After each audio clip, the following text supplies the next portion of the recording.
Wisconsin Live Desk, then your very own, just afternoon dream anchor Kim Murphy is going to be taking over for that second hour of the Wisconsin Live Desk, which if you've never tuned in before, it's a really fun 2 hours where we bring you news as it happens. We monitor these feeds that are behind me, and we bring you the latest news both here in Milwaukee, across the state of Wisconsin, across the country, even sometimes across the world. So no matter where you're tuning in from, we've got some fun news for you. And we always learn. We always learn a lot here on the Wisconsin Live Desk. Well, let's start by taking a nice look outside here in the Milwaukee area, looking downtown where you have those blue skies. We do have some clouds, but we are not expecting rain today. There is some rain coming up later in the week, but today you should be good to get outside. You can see it's 74 degrees. There's a high of 78, and it's really time to kind of soak in that summer weather because later on in the week, it's going to get chilly, but by the weekend, I think the temps are going to be climbing again. But we are monitoring a little bit of rain potentially overnight. You can see kind of that rain approaching there. So you might need to have the umbrella tomorrow when you head out the door. But like I mentioned today, no. Look how beautiful that sky is. Truly, I always remember going back to school and wanting to wear, that first day of school outfit, whatever that may be, but I would lay it out the night before, and there was nothing worse than like waking up and realizing that all of a sudden it was too cold for that outfit, or I had to add a raincoat to that outfit.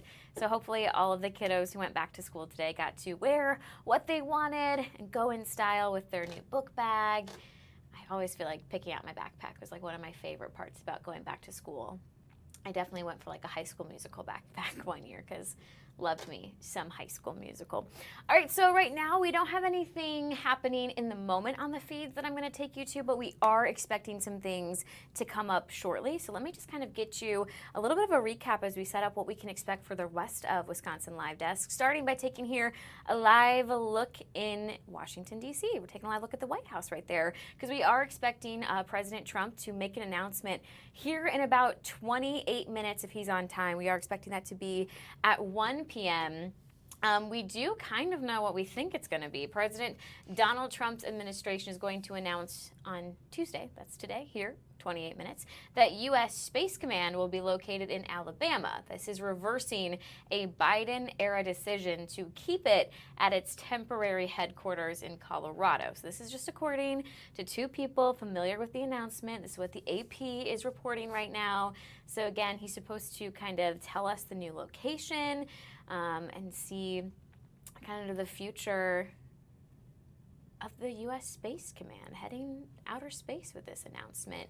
Also making headlines out of D.C., President Donald Trump said he's going to award former New York Mayor Rudy Giuliani the Presidential Medal of Freedom. Now, this is the nation's highest civilian honor, and he made this announcement just 2 days after his longtime political ally was actually seriously hurt in a car crash. It sounded like he had kind of stopped to help somebody else who was maybe involved in a domestic violence situation who was asking for help, and when he got back to his car, he was rear-ended by a vehicle not involved at all in the first incident. He has been in the hospital. He is expected to be okay. Obviously, he was the former mayor of New York City, and yeah, the Presidential Medal of Freedom is going to be awarded to him. Again, that is the nation's highest civilian honor.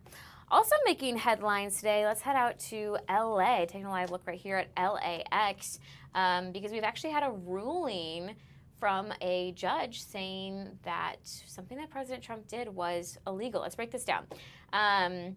What we learned is that his use of the National Guard during the LA immigration protests has been deemed illegal.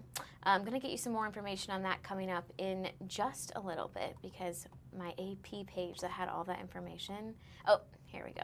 Judge Breyer noted in his ruling the Trump administration's possible plans to call national groups into other U.S. cities. Obviously, we've heard President Trump say Chicago could be next. Maybe New York could be next.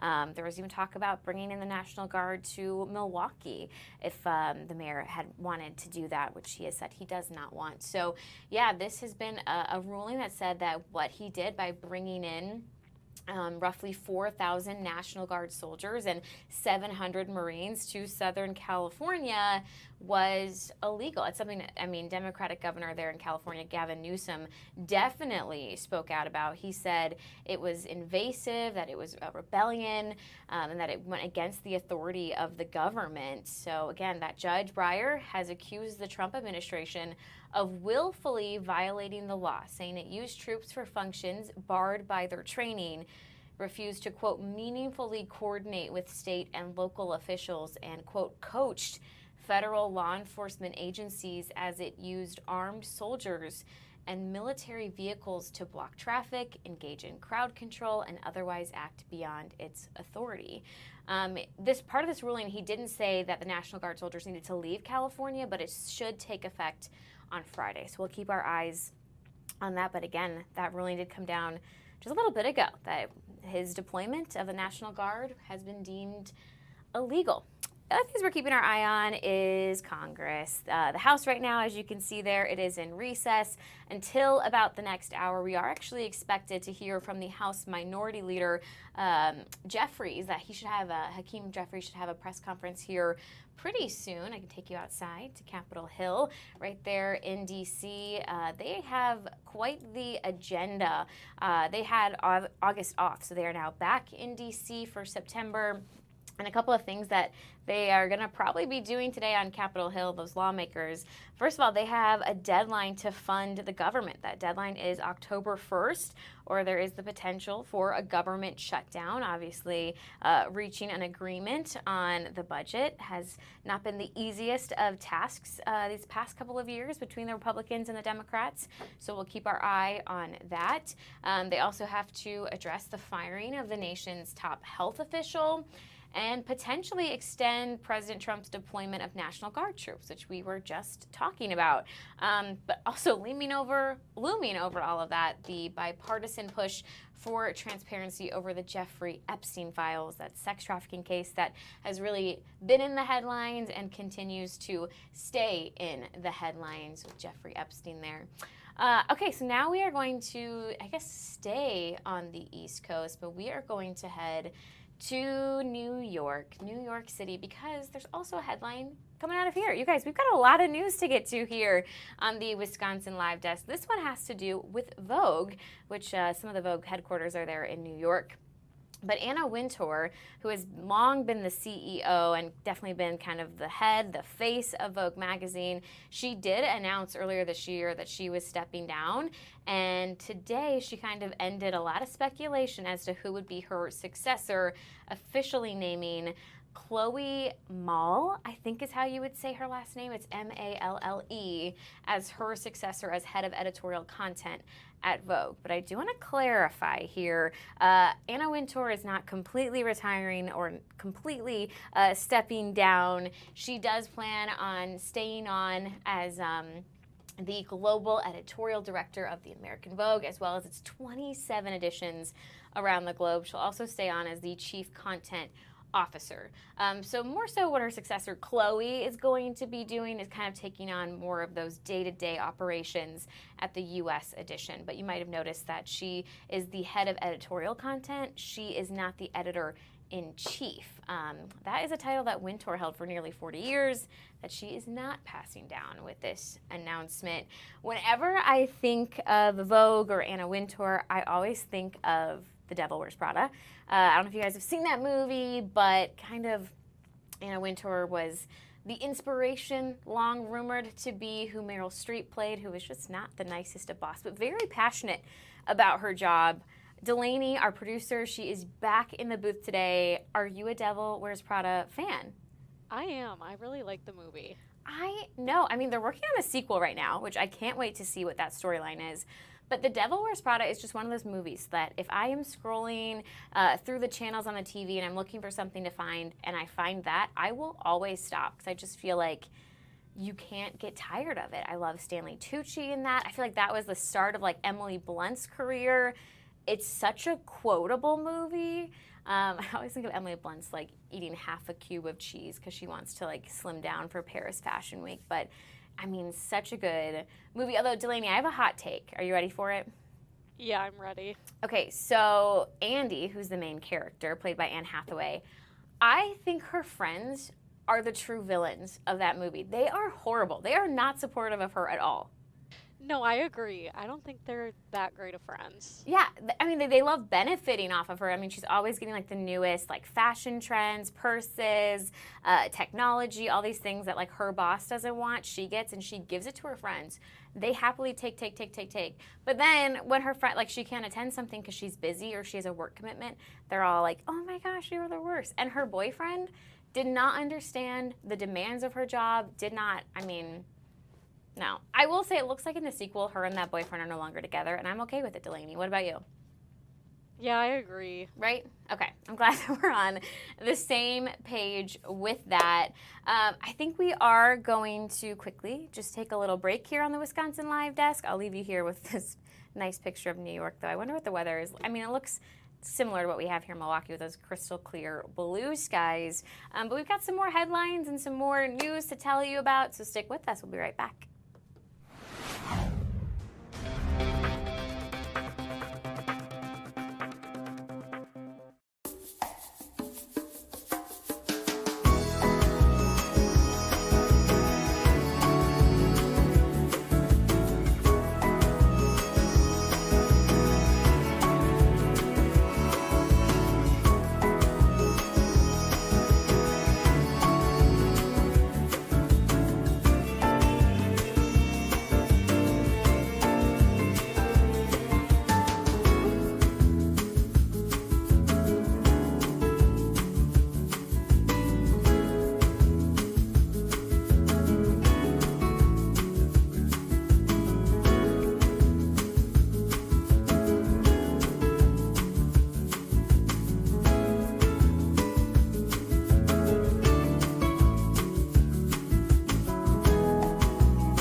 This is the Wisconsin Live Desk. Welcome back into the Wisconsin Live Desk. Time check for you. It is 12:43, and I'm sticking around for about 45 more minutes with you guys before Kim Murphy takes over. But I am Haley Spittler. If you haven't recognized my face, I'm the new Wake Up Breaking News anchor, but I also get to hop on the Wisconsin Live Desk here on Fox Local pretty frequently, which I love. I love getting to spend time with you guys and kind of finding things on the feeds to bring you, which right now I'm just going to continue to show you the beautiful sunshine that Milwaukee is enjoying right now. Take a live look. I love seeing, this downtown view where you can see Lake Michigan in the background. Just such a nice day if you have a boat to go out on the water. I know a lot of people probably did that for Labor Day yesterday, which we need to check in with Delaney, because on Friday we heard all about your Labor Day plans, but now we got to know, how did it go? It was a lot of fun. They don't have a boat, so we weren't out on the water, but the weather was still really nice. Yeah, I was going to say, we definitely missed you yesterday, but we love that you were enjoying Labor Day. Do you have a favorite part of your weekend getaway? Not really. I think just being with all my friends. We were able to be together for the first time in kind of a while. So that was fun. I love that. I was here at work in Milwaukee, but the weather was beautiful. And as soon as I got off work, I went for a nice walk with my pup. he really enjoyed the sunshine. I will try and do the same thing when I get home today because I know the fall temperatures, they are making a comeback here shortly. So the kiddos, I know that went back to school today for the first day of school. Tomorrow they might need that jacket or a raincoat because we are monitoring some overnight showers as well. So speaking of back to school and Labor Day, usually Labor Day is kind of the unofficial end of the summer. Meteorological fall just started yesterday, but I think it's an astronomical fall. That doesn't start for a few more weeks. So some people would argue that it is still summer, which is why we want to hear from you. Is summer over? You can head right now to fox6now.com/poll, or if you've got your phone, you can scan the QR code. I'm going to grab my phone right now because otherwise I always forget to do this because I say I'm going to do it later and then I get distracted. So I'm going to scan this QR code. Delaney, chime in. Is summer over, yes or no? Delaney? Oh, she's there. She's I don't know. I feel like kind of it's back to school. The fall temperatures are here. But also, I could see in like another week or two, we always get the second summer where it gets really warm again. Yeah. But I don't know. What do you think? Well, I think a lot of people are probably praying for that second summer. I think once you go back to school, I think summer is over. I just like always put myself back in like 11-year-old Haley's shoes. And that to me was like, okay, summer is over, fall is here, I'm heading back to class. So I would probably vote yes, that summer is over, but that doesn't mean that we can't have fun in fall. You know, like summer ending doesn't mean we can't make more memories. I've got a lot actually coming up this fall. Looking at my schedule and my calendar, it's a little overwhelming. I've got some exciting trips that I'm going on, some shows to see. So I am going to say that summer is over, but I'm not disappointed by it. That's I think my conclusion, Delaney. Yeah, I agree. I think fall's here, but I like the fall, so I'm not mad about it. Yes, no, exactly. Do you know who else is probably not mad about it? All of the football fans, because fall means NFL is returning. We are gearing up. Gosh, it's Tuesday. That first game would take off Thursday, but I'm sure all eyes are really on Sunday because that's when the Green Bay Packers are going to be taking on the Detroit Lions. We're starting with some division rivals there. We're taking a live look at Lambeau right now in Green Bay this Tuesday afternoon where it's beautiful. It's always so funny, like, what it starts like for, you know, the Green Bay Packers with the season, and then you get to December where it's like the snow, most cold games in the world. But then you think back to, well, when we started this season, it was 74 degrees and beautiful. But obviously the Green Bay Packers, they have been making headlines lately because they signed Micah Parsons. We've talked a lot about this on Wake Up. We've talked a lot about this on just, you know, Fox Local here on the Wisconsin Live Desk. But now the question is, will he play on Sunday? So he has been kind of facing a joint sprain. It sounds like some back pain for him. And the latest kind of NFL inside scoop is that it sounds like that injury is continuing to linger. He's still feeling some pain for it, but that the Packers' star pass rusher should be able to play week 1. It just doesn't sound like he would do a full game. It might just be a couple of snaps here or there. So we'll have to keep our eyes on that because I know so many people are excited to see him in that green and gold jersey. We just learned yesterday that he'll be number 1, which again, as like a Disney fan, I loved that because I just think of the game plan where the main character's like, I'm number 1 on the field, number 1 in your heart. So I mean, so many people are excited for this. But I know I've talked about this a little bit. I am for the first time in like a fantasy football league. I have never done it before because honestly, it just kind of sounded overwhelming to me. I don't know enough about football to like pick and draft people. I did do a good job, it looks like, on the draft, which is, I guess, step 1 of a successful season. But then I'm just thinking, if you have Micah Parsons and he can only play for a limited amount of time on Sunday, should you start him or should you keep him on the bench? These are the things that I need to learn. So if anybody here is like a fantasy football league expert, please send me a message. Let me know. I mean, I don't have Micah Parsons, but somebody on my league does. But that's what I got to figure out because some of my players are showing up questionable. So I got to learn this quick because I am competitive and I want to win.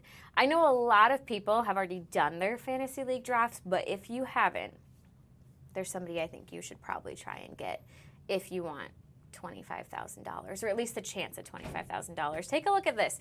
Draft tight end Tucker Kraft in fantasy football, and you could score a $25,000 big cheese ring, the Golden Championship Bowl, free mac and cheese, and more. I think this is a genius collaboration between Kraft Mac and Cheese and Tucker Kraft. Tight end, though. Okay, so if you're drafting in your fantasy league, I mean, you usually only draft one, maybe two tight ends. It's not like, a running back.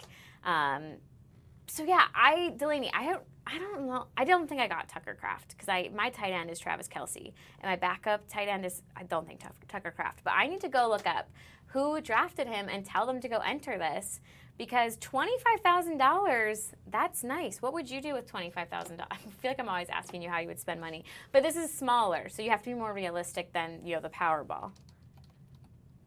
I think I'd travel. I'd still travel with the money. Yeah. What about you? I mean, $25,000. I feel like I should probably pay off my car. That's probably what I would do with that, which is not as exciting by any means, but I would still have a little bit left off, which would be nice as well. I was looking up right now if anyone won the Powerball yesterday, because I know it reached $1 billion, and it does not look like they did. Powerball jackpot soars to $1.3 billion after no ticket matched all 6 numbers in the Labor Day drawing.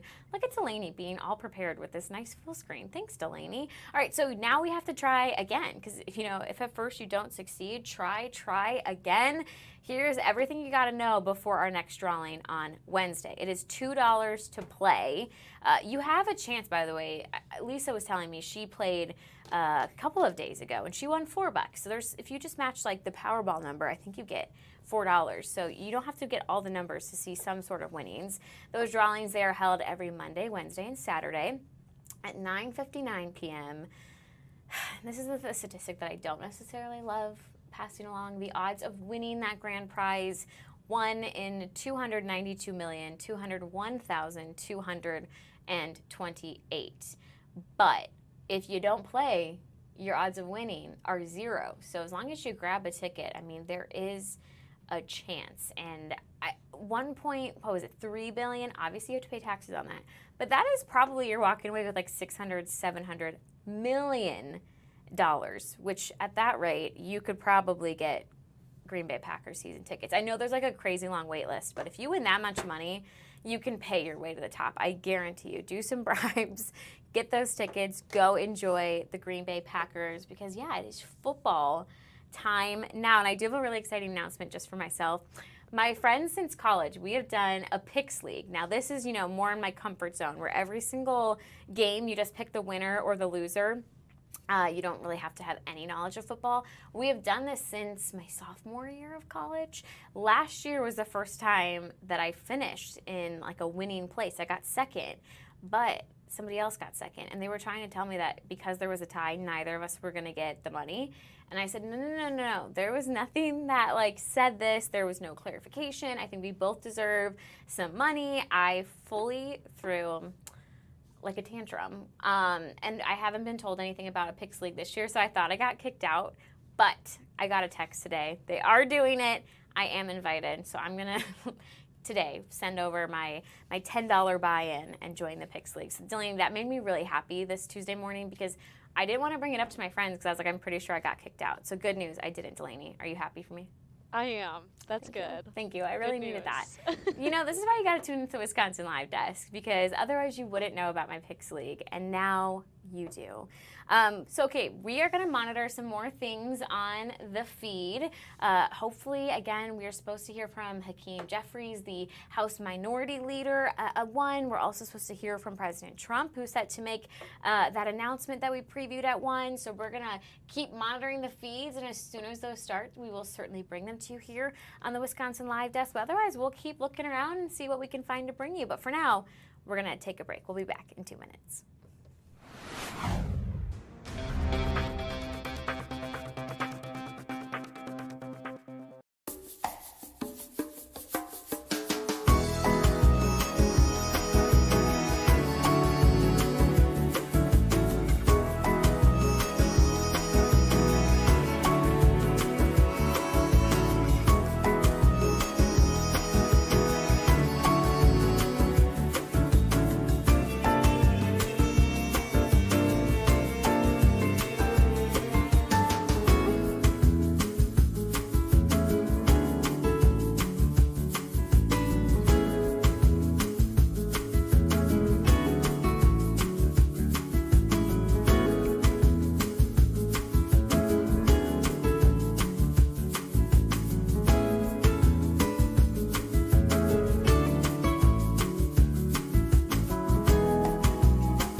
This is the Wisconsin Live Desk.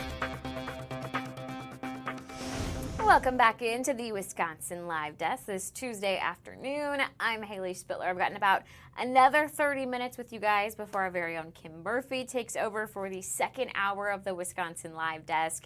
If this is your first time tuning in, welcome. You never know what you're going to get on the Wisconsin Live Desk. It is completely live, depending on these feeds behind me. We are monitoring a few things right now.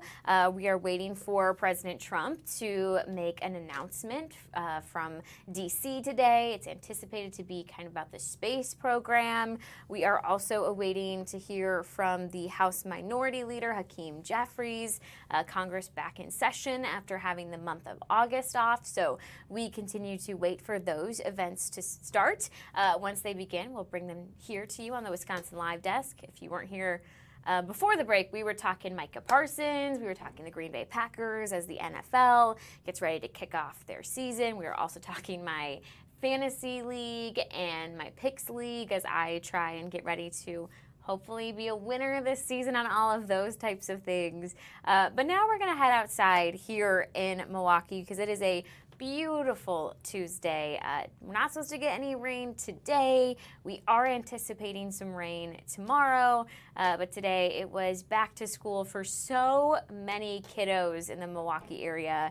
So if you had a kid that went to school today, first, congratulations to them. A new school year is always a pretty exciting time. I know it can be stressful, maybe a little daunting. Hopefully some of these really fun like red carpets and welcome parties made them feel a little bit more at ease.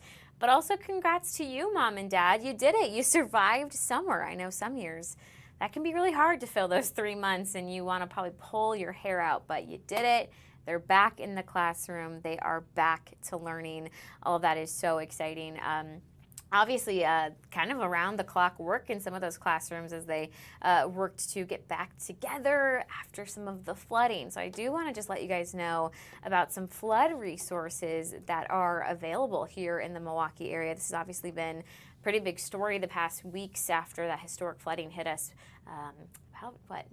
Kind of the beginning of August, mid-August, but there are some resource centers for you if you were impacted by the floods. These are multi-agency resource centers, but there is one happening right now. It goes until 6 p.m. at the King Community Center. If you can't make it out today, you can go tomorrow from 11 to 6. That one's going to be at the McCarty Park Pavilion, or you have a chance on Saturday. Maybe those kind of hours today and tomorrow or during your work shift. But on Saturday, you can go out from 11 to 6. That one's going to be at the Mary Ryan Boys and Girls Club. And if you're wondering, well, why should I go? What are they going to do? You can receive assistance. And this covers so many different things. There's so many available resources there from, if you're kind of wondering insurance, what kind of claims can I file? If you're wondering about maybe getting some, food assistance, some SNAP benefits, they'll be there. If you're just struggling and you want to, have some spiritual help, they'll be there as well. You do need to bring a proof of address, but again, there is one happening right now. This would be at the King Community Center, and you can make your way out there until 6 p.m. We are still waiting to learn if we will be getting FEMA aid here in Wisconsin. It's a long process. It does require the declaration of a natural disaster by President Trump, which Governor Tony Evers has asked for. So we continue to monitor that and see if he'll make that declaration, which should kind of hopefully unlock the FEMA funds. But our very own Jason Calvey was telling us last week on the Wisconsin Live Desk that doesn't always happen. We've seen some natural disasters recently where they haven't been able to get the FEMA funding. So we'll continue to monitor that situation, and we will, of course, bring it to you both here on the Wisconsin Live Desk. We'll bring it to you on Fox Local. We'll bring it to you on air as soon as we have any updates there. I do want to head outside to AmFam, obviously home of your Brewers. They are off today, a little day of rest in the middle of this Philadelphia Phillies series, which if you watched the game yesterday, I am sorry. What a heartbreaker. The Brewers were up, 4-0 at one point. And the Phillies, they slowly chipped away, kind of making their way back. They were able to tie it up at 8 apiece. And then, unfortunately, they came back at the top of the ninth. They scored 2 more runs, and the Philadelphia Phillies walked away with the victory 10-8, which is always so like heartbreaking when your team like loses it in the ninth. I've seen my Cubbies do that more than enough lately. Thankfully they walked it off yesterday, but it was a close call. Our catcher Carson Kelly really came through for us on the Cubs ends of things. But if you're like, hey, I don't like the Cubs, I'm a Brewers fan, good news for you. You guys are still up 5.5 games, so we still have a game to chip away with if we're going to have a chance of claiming the division. But I think the Brewers, you might have run away with it. And if you actually want to catch the Phillies series at AmFam, there's some really exciting events coming up. So tomorrow the game is at 6:40 and it is Bark at the Park. So if you have a furry friend who wants to see a baseball game, they are invited tomorrow to AmFam. I know we were talking about this yesterday. My dog is actually named after a baseball player. He's named Zobrist after Ben Zobrist. So this would be like the dream scenario to take him to a baseball game. But he doesn't like other dogs. So unfortunately, I don't think that would be a fun experience for anyone, myself, my dog, other people, their dogs. So he won't be going to Bark at the Park. But if your dog likes people and likes other dogs, bring them out to AmFam. I mean, honestly, what a fun opportunity. Or if you're just somebody who loves dogs and maybe can't have one, what a unique way to go and get your cuddles and your snuggles with some pups there. Or Thursday, maybe a daytime game works better for you than an evening game. That one's going to be at 3:10. And who doesn't like saving money? It's Kids and Seniors Discount Day. So go see some baseball on a budget. I love that. Hopefully they got their loss out to the Phillies. So hopefully that means that coming up, if you were to hit up AmFam, you're going to see them have a victory. Especially because, I mean, whether you're a Brewers fan or a Cubs fan, I think we can agree, Phillies fans can be a little brutal. They are, I mean, I don't think I could ever go see a game in Philadelphia. I feel like they're known for like throwing things at you if you're wearing the jersey of the away team. So it's always nice when you can kind of beat that fan base. So I'm rooting for the Brewers right now. I don't know if that's true. We are still 5.5 games behind as Cubs fans, but I mean, if you guys beat the Phillies, I won't be too sad about it. Again, we are still waiting for a few things to start back up. Waiting to hear from Hakeem Jeffries. Again, that would be this press conference. Waiting to hear from the president. It looks like potentially the House is back in session, so I'm going to monitor that feed. We'll see what we can bring you here on the Wisconsin Live Desk before we hand things over to Kim at 1:30. But for now, we are going to just take a quick break, and we'll be back in 2 minutes.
This is the Wisconsin Live Desk.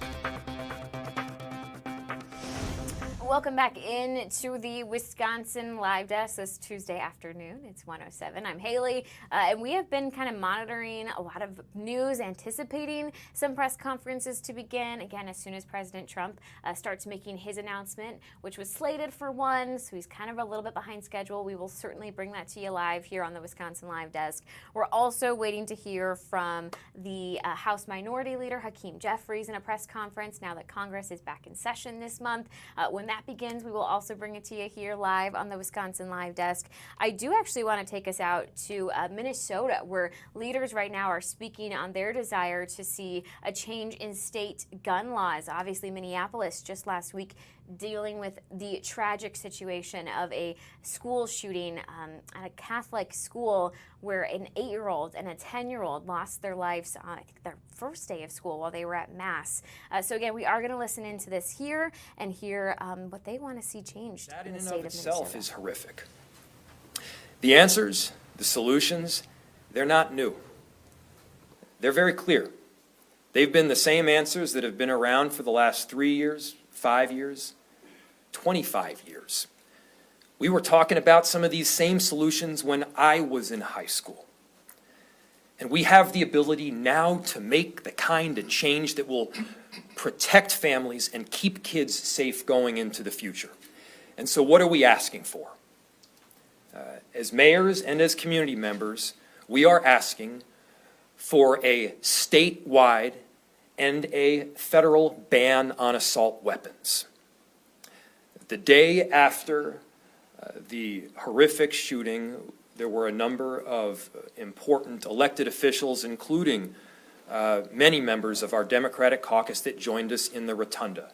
They are on board. They are ready for the kind of change that we need to see. Second, we're asking for a ban on high-capacity magazines. What we mean there is that you shouldn't have the ability to reel off 30 shots before you need to reload. Assault weapons and high-capacity magazines, these are devices that were quite literally built and designed to kill people. Not built and designed to hunt deer, built and designed to pierce body armor, pierce somebody's flesh, and take down a whole bunch of people all at once. There is no reason to have these kind of machinery in our cities. And finally, if state and federal officials are either unwilling or unable to make the necessary change, give us, as mayors of these cities, the ability to do it ourselves. Right now, we are preempted from virtually any kind of gun reform in municipalities, but we are impacted by it. We get the calls from police chiefs at 1 in the morning about a kid that was gunned down. We've experienced, tragically, school and church shootings.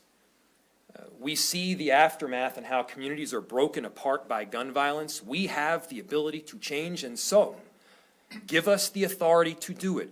Change the law that preempts cities from acting if you are not able to do it yourselves. The first choice, of course, the first and best way of doing this is to have a statewide and or a federal ban on assault weapons and a ban on high-capacity magazines. But if you're not able to do it or willing to do it there, give us the ability to keep our constituents safe. That is our call. That is our ask. I know the Minneapolis delegation and well beyond is ready to act. I know Governor Walz, who is ready to sign on a ban on assault weapons and high-capacity magazines if the legislature sends it to his desk. There is no greater obligation as government officials to keep our kids safe. And I know that we're poised to do that if we do the right thing. Next, I would like to introduce Mayor Melvin Carter, who has been a partner in this progress from day one. A very good friend and the great mayor of the great city of St. Paul. Thank you, sir. I appreciate it. It's an honor to stand beside all of the mayors who are here today. It's always an honor to stand beside Moms Demand Action, the work that you all do for Gun Sense in America, for Gun Sense in Minnesota, and certainly for Gun Sense in every city, but specifically including St. Paul, we cherish. And the progress that we've been able to make is largely due to the moms, to the dads, to the students, to the community members who make it clear day in and day out that we demand action in Minnesota. I'm proud to be the mayor of a city that takes action on gun violence. I'm proud to be the mayor of a city that partnered with Moms Demand Action to create a safe storage law.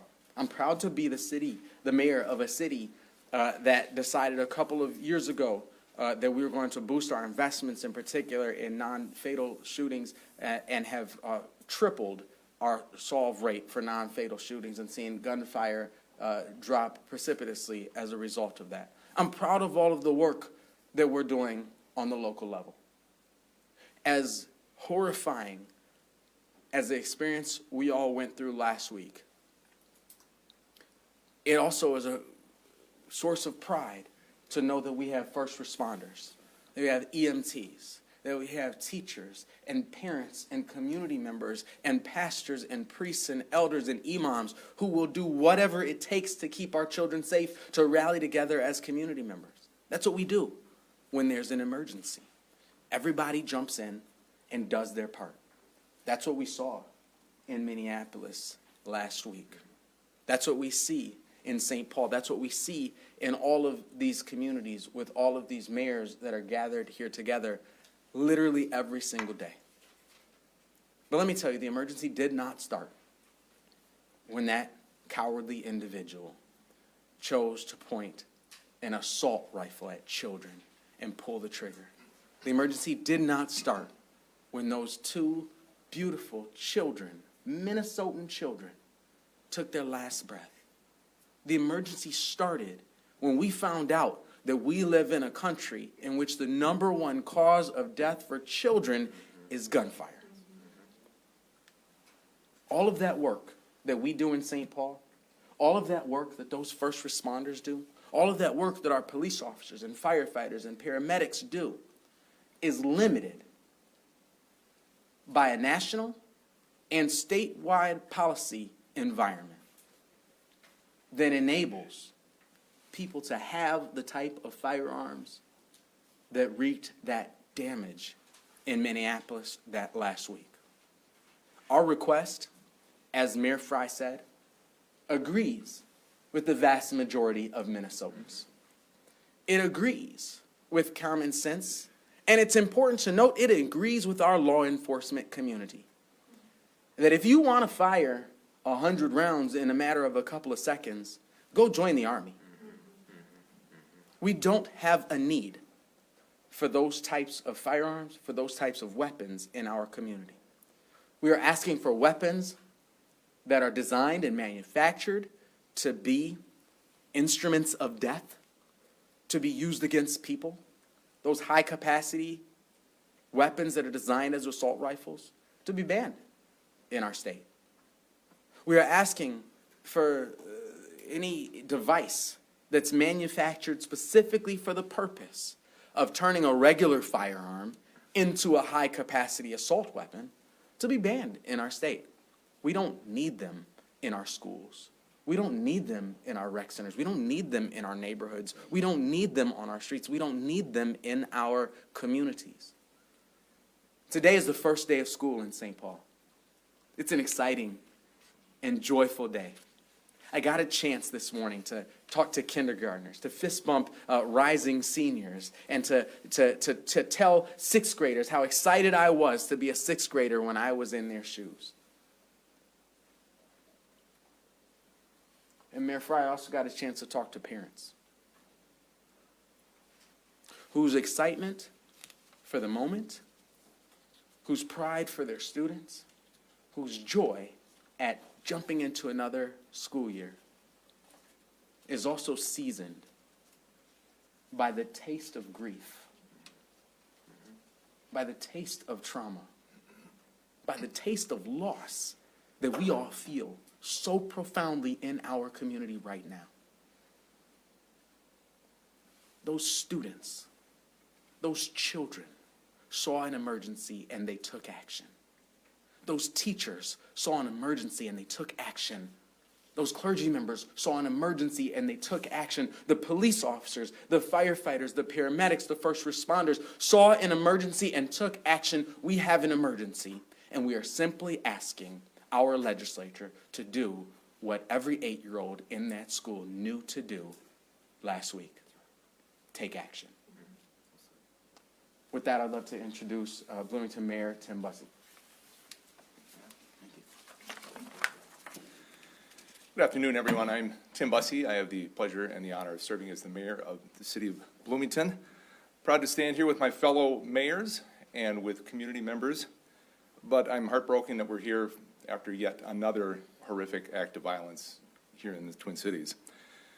Folks, I'm old enough to remember when this country literally went to war over an incorrectly perceived threat of weapons of mass destruction. Now we have an immediate threat, a very local threat, from devastating weapons right here in our schools, our churches, our communities, and our neighborhoods.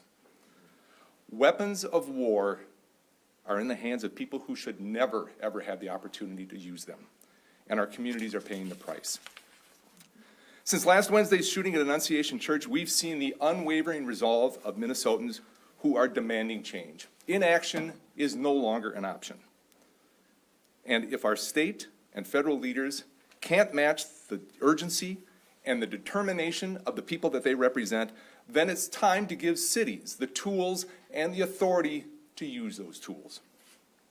Give the cities the opportunity to lead, because cities have a long history of leading, stepping up when higher levels of government have stalled.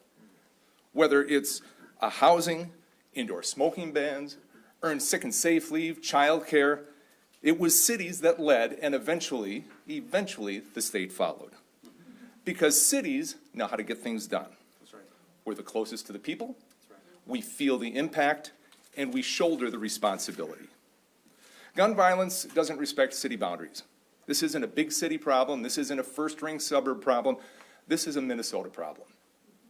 From Bloomington to Burnsville, from Cold Spring to Buffalo to Red Lake, our communities are hurting, and it's our first responders and our local law enforcement who are on the front line. I just want to express my deepest gratitude to the brave men and women who responded to last week's tragedy, including our police officers from Bloomington who responded. They didn't hesitate. They ran toward danger. They deserve our respect, they deserve our support, and they deserve action. They should not be outgunned. They deserve a seat at the table to prevent these tragedies before they happen. We've heard from many voices a call for better mental health resources. I absolutely couldn't agree more. That's why the Bloomington Police Department has launched a mental health rapid response pilot program, providing in-home counseling and therapy in the midst of a crisis. We've embedded social workers in our department, and we're working with St. Mary's University on community brain health. Bloomington Public Health is tackling loneliness and isolation through their Start With High program, helping people reconnect and heal. But these programs are working. You are just joining us. They're We've been replicable. taking a live listen into this press conference coming out of Minnesota, where you can see and hear from multiple mayors as they call for change to state gun laws out of Minnesota. We heard there from the mayor of Minneapolis, from the mayor of St. Paul. We're hearing right now about some of the resources that are in schools as far as mental health goes. But the main message really coming out of this press conference is these mayors want to see a ban on assault rifles and a ban on high-capacity magazines in the state of Minnesota. And they said to the lawmakers, if you can't make these changes yourself, then please give us the power and the ability to do gun reform laws ourselves and to make this change for our state. It obviously comes after the loss of 2 lives, 2 children last week when the Annunciation school shooting happened. An 8-year-old and a 10-year-old were gunned down in that school shooting while they were attending Mass. So now this week, those Minnesota leaders clearly are coming together to thank law enforcement as well as to plead for change on behalf of the many parents and families that have been impacted by gun violence. So we're going to continue monitoring that, and we will come back to it if we need to. We are monitoring a few different things on the live desk feeds right now. We're obviously still waiting to hear from President Trump. No update on when he'll be speaking. He was set to make an announcement at 1, so that could be any moment now, and we, of course, will bring you there live. We're also still waiting to hear from the House Minority Leader Hakeem Jeffries now that Congress is back in session. And we also have a little bit of sports breaking news from the AP. So lots to cover here on the Wisconsin Live Desk, and we will get to it in just a few minutes. But for now, we are going to take a quick break. Thanks for being with us, and we'll be back in 2 minutes.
This is the Wisconsin Live Desk.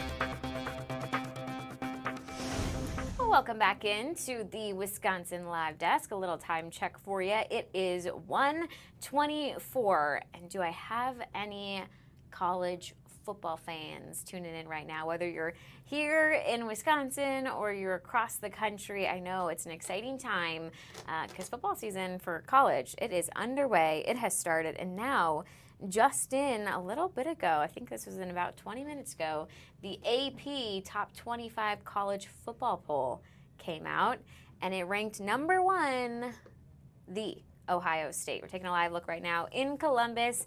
This should be Ohio State's campus. This is their Ohio State camera. Taking a live look right now. We're another just stunning day. Blue skies right there. And I'm sure it's a college campus. Very happy to see that ranking come out as Ohio State dethroned Texas to get that top spot, number 1 in this week 1 poll. Let me run you through a couple of the other colleges, see if I maybe shout out your college team that you're a fan of.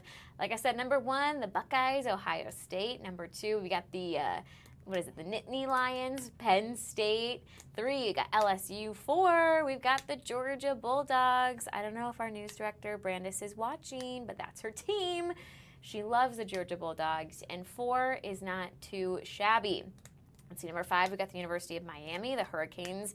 6, we've got Oregon. 7, that's where we see Texas. I think those Longhorn fans are not going to be too happy with getting ranked 7th.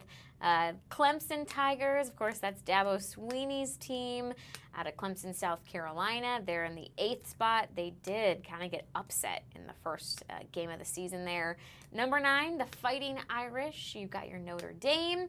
And number 10, Shane Beamer's team, the South Carolina Gamecocks. So, again, there are obviously top 25. I'm not going to read them all out for you here on the Wisconsin Live Desk, but that did just come out. I went to a school that doesn't have a football team, Loyola University Chicago, so I have adopted actually the Baylor Bears as my college football team. That's where my brother went. They are not ranked in the top 25, but it does say here they received some votes. So whether that be 1 vote, 2 vote, 3 votes, I don't know. But hopefully they can maybe get ranked at some point this season. Because, yeah, college football is coming back. We are preparing for the NFL season to kick off here in just a matter of days, 2 days now. We should see that first game. A lot of excitement for you sports fans out there. I've been happy. I'm a baseball girl, so I've been happy the last several months. But I am happy for the football fans as they get ready to take off the NFL, and hopefully we can keep seeing some good rankings come out of the AP Top 25 throughout the season. We are still monitoring several things here on the Wisconsin Live Desk. We again are waiting to hear from President Trump. He was set to make an announcement here at 1. Obviously, it is a little delayed, but we are monitoring it, and we will bring it to you as soon as he is ready. We are expected him to announce the Space Command is moving from Colorado to Alabama. Being in Colorado is something the Biden administration had done during President Joe Biden's term. So then moving it to Alabama would be kind of making a change to that plan. We are also, again, we are monitoring a press conference where we are expected to hear from House Minority Leader Hakeem Jeffries. Congress back in session. They do have a lot to get to on the agenda. It's kind of a packed agenda for Congress. They've got a deadline to fund the government or face a potential government shutdown come October 1st. They have to address the firing of the nation's top health official and potentially extending President Trump's deployment of National Guard troops. And again, all of this is looming kind of over the bipartisan push for transparency over the Jeffrey Epstein file. So there's a lot going on with Congress that comes back after having the month of August off. So we've been monitoring that for you. Again, when either of those start, we will bring them to you here on the Wisconsin Live Desk. But I do actually want to get us back out to Minnesota. If you were with us before the break, we were taking a listen into this press conference as state leaders in Minnesota. They really are calling on change for state gun laws after we saw 2 lives lost in the Annunciation school shooting in Minneapolis last week. Again, an 8-year-old and a 10-year-old losing their lives in that school shooting. And mayors here have come together to put a ban or request a ban on assault rifles and high-capacity magazines. And they say to lawmakers, if you won't make these changes, give us the ability to make those gun reform laws and changes. So we are going to listen back into this. And then when we come back out of it, you will actually be joined by our very own Kim Murphy. She'll be taking over the second hour of Wild here, but let's listen back into this press conference. Are you saying you want to propose a statewide constitutional amendment vote, or you're saying that cities should be able to do local referenda? When you said put the question to voters. Again, I will say that I'll reiterate that I don't understand all the politics that occurs in this building. So I don't have the specifics where that's concerned. What I am suggesting is that it's not time to do nothing. How many of the mayors here have stores that sell guns in their city? Are there, I'm just trying to get a count here. Does anybody here have stores? Well, I know there's one in my city. And I'm sorry, you're with? Minnetonka, there's a gun store in Minnetonka. Okay. Is there any concern that, banning at the state level, you can still cross to a different municipality and still pick up an assault weapon? I mean, that I would say, excuse me, Please I would say, that's always a concern, but doing nothing is a bigger concern. The fewer, I'm a marketer by training, and if there's one thing I've learned is increased access equals increased consumption. So if you take away opportunities to get guns, there will be fewer guns used. Does it solve the problem? It does not. But does it reduce the problem? Does it mitigate the problem? Yes, it does. So while, let's not let perfect be the enemy of the good. I have a question about the practical aspects of this. If one city bans assault weapons and the neighboring city doesn't ban it, does that mean if you carry a weapon over the city line, that would be against the law? Yes. Okay. And then what do you do about all of the assault weapons that are currently in people's homes? And we have no idea how many assault weapons are in Minnesota homes legally right now. You know, What do you do with that? again, and please weigh in, but I think that you're right. Banning assault weapons going forward is not going to solve the problem. What we're trying to do is make improvements to reduce the magnitude of the problem. Over time, those assault weapons hopefully will go away. But yeah, we're not going to go into people's homes and take assault weapons away, in my view, but we're going to ban the future sale and start mitigating the problem because we do not allow the sale of assault weapons in our cities. Mayor Frye, is that what you're talking about? You're saying, Mayor Frye, is that what you're talking about with your? So we have had bans on assault weapons nationally before. That ban then expired. And so this is not, it's not as if this is some unique thing that has never been tried. Other countries have had mass shootings. And then rather than sit on their hands, they have made the move to ban assault weapons so that that kind of thing doesn't happen again. The only difference is we haven't made that move in decades. And so we're in the position to do it now. Are there logistics that need to be worked out just like any piece of legislation? Of course there are. Of course there are. But we got to have the argument, we got to take the necessary steps, and we're in the position now to act. Can you be more specific about, assault weapon is a fairly arbitrary term that would need to be defined. You're talking about banning certain models, certain assaulted features. Speak to how you're defining assault weapons. Right. Generally speaking, we're talking about guns and devices that are built to be assault weapons and or devices that are built to shift non-assault weapons to be able to reel off a whole bunch of bullets all at once. And we've seen both of those in our city. We have seen the ability to simply attach a device to a non-assault weapon and suddenly it is made into one that can reel off 30 rounds. We're trying to prevent both of those things from happening. So some models and also certain assaulted features. That's correct. Is there a state that has, a number of states have some sort of restriction or ban? Is there a state that you think Minnesota or maybe Boston has thought of this, like should model it after? Because they do, the definitions vary. Yes. And what's actually. The definitions do vary. For purposes of what we're asking for today, there are, I believe, 8 states that have allowed for municipalities and cities to act. So again, we are saying the best scenario here is obviously a national ban. The next best scenario is a statewide ban. But if you're either unwilling or unable to act at those levels of government, give us the ability to take the steps to keep our children safe. Are any of you represented in the legislature by Republicans? And if so, have you talked to them? Or, I mean, because it seems like that's where the pressure needs to be applied. Anybody? We're all looking at you, man. I mean, we have a Democrat in the state legislature and a Republican. Go for it, please. Sorry. We're fortunate in Stillwater to be represented by a Democrat in the House and a state Republican in our state Senate. At this point, I haven't had a chance to talk with either of them about this initiative or even about the tragedy that happened last week, but I look forward to doing so. Yeah, and just to be very clear again, and thank you, Mayor,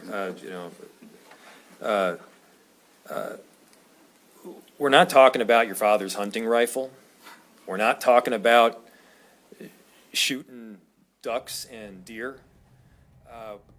Good afternoon and welcome to the second hour of the Wisconsin Live Desk. You are listening to mayors from St. Paul and Minneapolis call for gun reform in the wake of 2 children being gunned down in their pews in last week's shooting. More than a dozen other children wounded and 3 senior citizens. As we monitor that, let's take you now to what is going on in our nation's capital. This is Hakeem Jeffries giving the U.S. House of Representatives a response to the nation's business. Let's listen in. Is going up. Electricity bills are skyrocketing. Everyday Americans are being hit with increased healthcare premiums, co-pays, deductibles, and prescription drug prices. Housing costs have not gone down.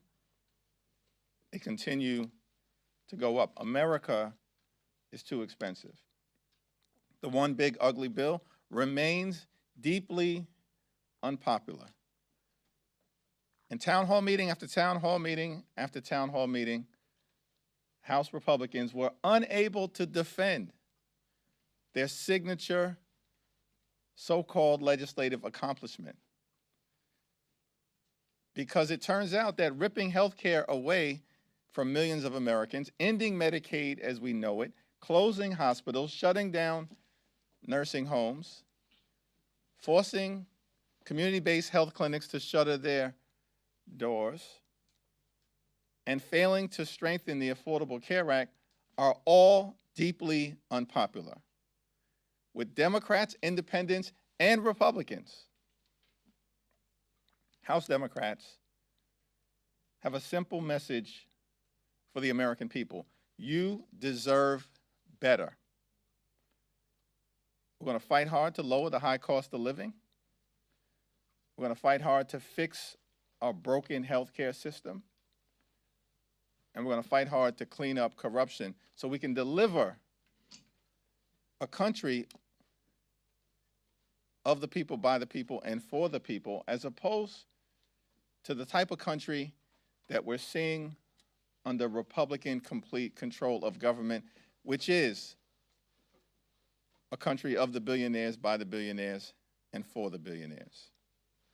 That's what the Republican One Big Ugly Bill was all about.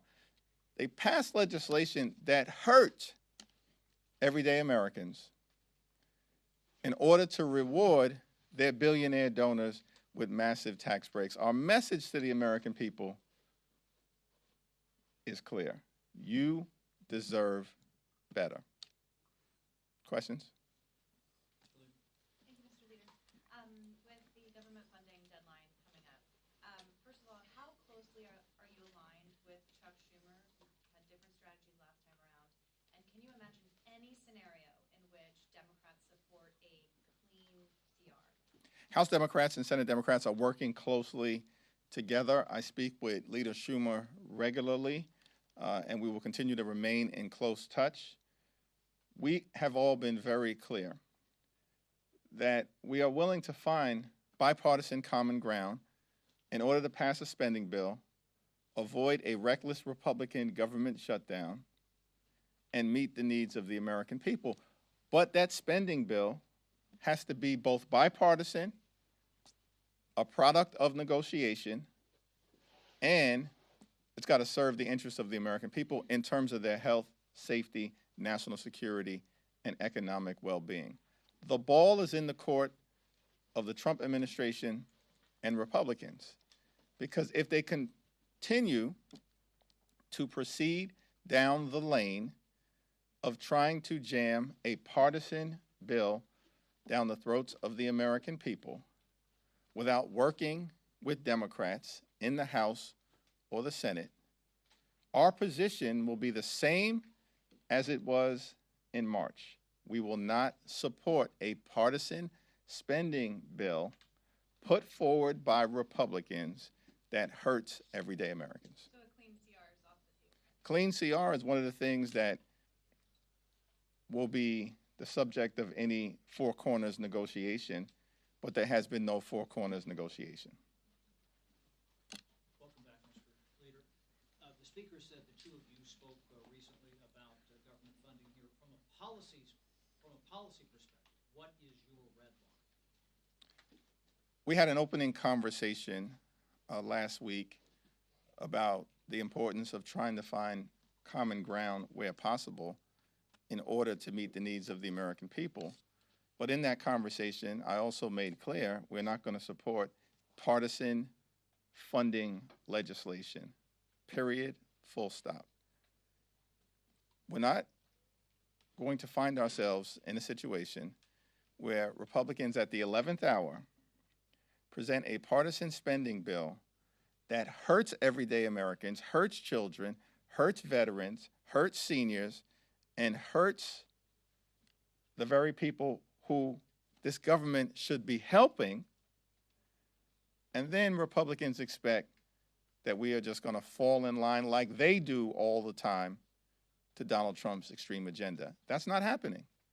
We've been very open and honest about that publicly and in our private conversations. Asked for the DC to be free of the National Guard? Did you ask We had a for general conversation as it relates to meeting the needs of the American people in a bipartisan way, with a focus on the areas of the economic well-being of the American people, the health of the American people, the public safety of the American people, and the national security of the American people. Those are the 4 issue areas that have been a constant source of discussion. Thanks. We'll go to the back first. Thanks. Thank you, Leader Jeffries. Can you just tell us what you know about what will happen next when it comes to the Trump's takeover of the federalization of the DC police, and what will happen moving forward here in Congress? Will Congress vote to extend that, and what conversations have you had? We have not had any conversation with the Trump administration about any possible extension to the expiration of their emergency powers. That's not an extension that I support. It's my expectation that this week, when we meet as House Democrats, both in caucus. You've been listening to U.S. Representative Hakeem Jeffries speak on a number of issues related to the policies and expenditures and so on and so forth. We are now going to first dip into what is happening here locally, the street takeover that we heard so much about over the weekend. Let's listen to Milwaukee's fire chief for a second. Since May 15th, doing a whole bunch of different things. And so while it may appear that we have 2 competing bodies attempting to solve the same problems, I think we actually can seize on this opportunity to reap the benefits of the work that's been done, and we can focus on gaps. Now, I'm not saying that's all we're going to do. I'm just suggesting it as a general premise, so that we're not being redundant, we're not duplicating work, we're not spinning wheels for the sake of spinning wheels. To that end, if we are going to communicate with, we have Ryan on our group, which is fantastic, because he is. And so a lot of things are happening on the agenda, but what we're talking about right now is preparedness for natural disasters and so on and so forth. So you're listening to Milwaukee's Fire Chief Aaron Lipsky discuss that. While that is happening, we are going to now check in with our Durante Matthews, who is following up on the street takeovers that happened this weekend and what he's learned. Good afternoon, Durante. Hey there, Kim. Yeah, so today I am speaking with city leaders about those street takeovers. You know, they happen Saturday night into Sunday morning. Police say there were more than a dozen of them scattered really throughout the city. And it took them a while to try to get a handle on them, because when one ended, you know, another one kind of just popped up. So officers were really stretched thin and trying to get a handle on those. So yesterday I spoke with the mayor. Today I spoke with 2 council members. One is the Common Council president here, just about what they are doing, what was their reactions to the street takeovers, and what are they doing going forward. So of course, you know, they say these are dangerous not only to public safety, but just people's individual lives. They say it's a quality of life issue that they're really trying to get a hold on. And of course, it's not a new issue. Of course, they've been talking about this for years now. However, earlier this summer, one thing that was mentioned was legislation that would fine those involved in street takeovers, even spectators, upwards of $500 for even sitting there and watching it. So I spoke with the Common Council president just about that. You know, what is that looking like? And he tells me that he thought it was a good idea. However, he's not sure how that will actually be enforced, and he doesn't want to actually impede on people's rights. You know, some folks just kind of get caught up in these street takeovers, is what he says. Some people are just bystanders who kind of get boxed in with that, and he said he does not want to punish those who are not responsible. So when it comes to actions that the Common Council is thinking of implementing to try to crack down on these street takeovers, he says he thinks that there's enough legislation on the books already that they don't really need to add anything extra right now, and he wants to talk with police. So another thing that has been talked about in the past. Let me interrupt you here. I've got 2 questions. So you're talking about the Common Council and that is one approach, the legislative approach. What about police? Where are the police in this? So police earlier this summer, the police mentioned they were going to do something called directed patrol missions to sort of crack down on these street takeovers. They would have teams of officers on the south side as well as the north side, and they would have tow trucks there also to tow these vehicles that are, just out here recklessly driving, doing donuts in the middle of the street, just being a hassle. So that didn't being happen. a hazard is what I meant. Yes, that has been happening. Okay. However, there's been no update on that, and the Common Council president says that is sort of their next step, is talking with police over the next couple of days to see, has that been working? Do they need to do more? Where does that sort of lie? So I've also reached out to police myself to see, how has these directed patrol missions been going? I'm still waiting to hear back from that, but that is what the Common Council president says his main focus is right now, to work with police and see how they have been handling this. And Okay, what my else second needs to be question done. for you, Durante, as I jump in here. Okay, all you have to do is follow social media. There are certain pages on Instagram that basically show these things as they're happening. It seems like that would be a very easy way for police to jump on this and stop it before it grows. Yeah, that would be. However, there were so many going on at the same time over this weekend that it is hard to try to get to each individual one. One thing that one of the aldermen said that kind of stuck with me is he's not sure if there is enough police staffing to respond to all of these street takeovers as they're happening. Like I said, this past weekend there were more than a dozen in just the span of a couple of hours. Okay, So Durante, I know that you are still how do you working take care of that? on your story. Give me your 15-second pitch for your story and when we can see that tonight. Got you. So street takeovers happened over the weekend. So many, like I said, more than a dozen of it. Police arrested a couple of folks, cited some, and towed others. But now the question is, what do we do moving forward to sort of stop these? So the Common Council is giving their reaction, and what do they think needs to be done? And I'll have that for you tonight at 4, 5, and 6. 4, 5, and 6. Durante Matthews, thank you. I try to keep it short and sweet because I know you're pounding the pavement doing your story as you join us for the Wisconsin Live Desk. It is so appreciated. Durante Matthews, thanks. We'll see you at 4. And that was Durante Matthews again reporting on the street takeovers, and a lot of different entities are weighing in on this. You've got the legislative side, that being the Common Council, wanting answers on how to handle this, how to head this off. The other piece that's out there, which I asked Durante, and which I'm sure that you who are watching the Wisconsin Live Desk, where are the police in this?